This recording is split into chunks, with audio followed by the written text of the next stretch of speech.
everyone, I am Dr.R.Jeyalakshmi, Assistant Professor of Commerce in the Standard 5X Rajarathinam College for Women, Sivagasi.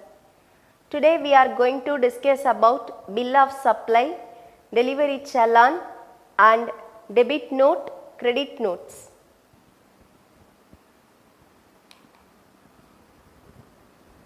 Goods and Services Tax, GST.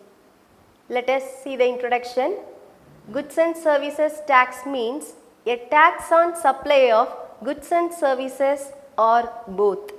The central GST, that is CGST, and the state GST, that is SGST, would be levied simultaneously on every transaction of supply of goods and services. The integrated goods and services tax, that is IGST, is levied for all interstate supply of goods and services. Let us discuss about Bill of Supply.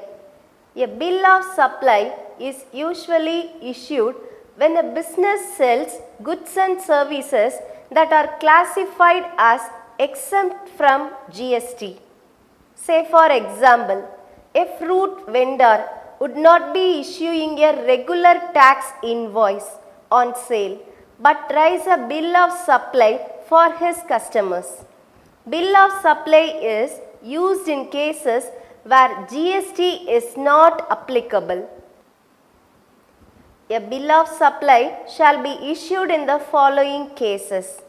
A registered person supplying non-taxable goods and or services, or a registered person paying tax under the composition scheme.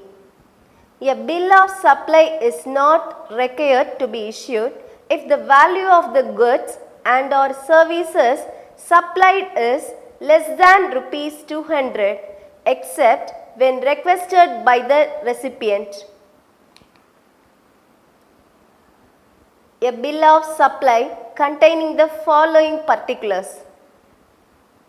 Number 1, supplier information. 2, serial number. 3, date of issue. 4, information of registered recipient. 5, code of goods and services. 6, description of goods or service. 7, value of supply. Finally, signature or digital signature. Let us see about delivery challan.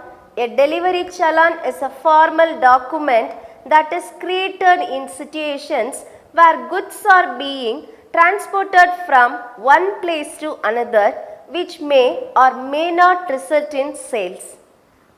For example, transfer of goods from the head office to its branches. Delivery challans are sent along with the shipment of goods. The format of delivery challan is shown in the figure. Preparation of delivery challan. The delivery challan shall be prepared in triplicate in case of supply of goods in the following manner. The original copy being marked as original for consignee. The duplicate copy being marked as duplicate for the transporter, and the triplicate copy being marked as triplicate for consignor.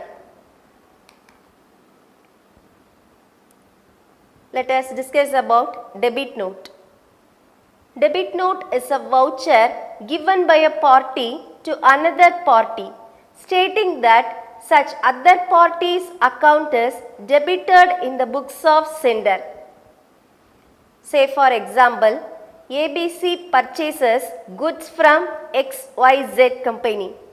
After receiving the material, ABC finds that the goods contain some defective goods of value of rupees 10,000.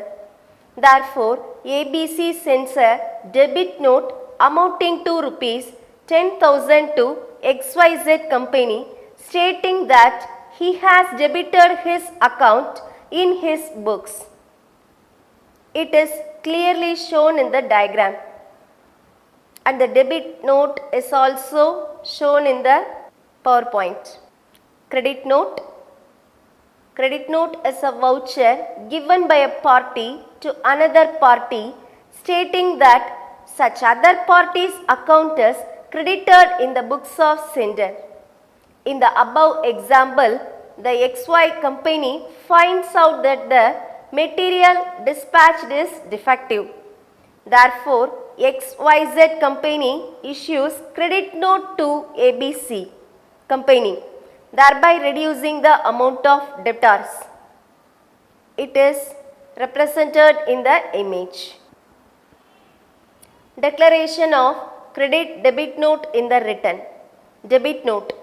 Any registered person who issues a debit note shall declare the details of such debit note in the written, that is form GSTR 1 for the month in which such debit note has been issued, and the tax liability shall be adjusted in such a manner as may be prescribed. Credit note. Any registered person who issues a credit note in relation to a supply of goods or services or both shall declare the details of such credit note on or before 30th November of the following financial year or date of filing annual return, whichever is earlier. Contents of a debit or credit note: name, address, date of issue and GSTIN of the supplier and nature of the document, a consecutive serial number containing alphabets or numerals, serial number and date of the corresponding tax invoice or bill of supply, value of taxable supply of goods or services, a rate of tax and the amount of tax credited or debited to the recipient, and signature or digital signature of the supplier or his authorized representative. Hope you all understand this lecture. Thank you all for visiting.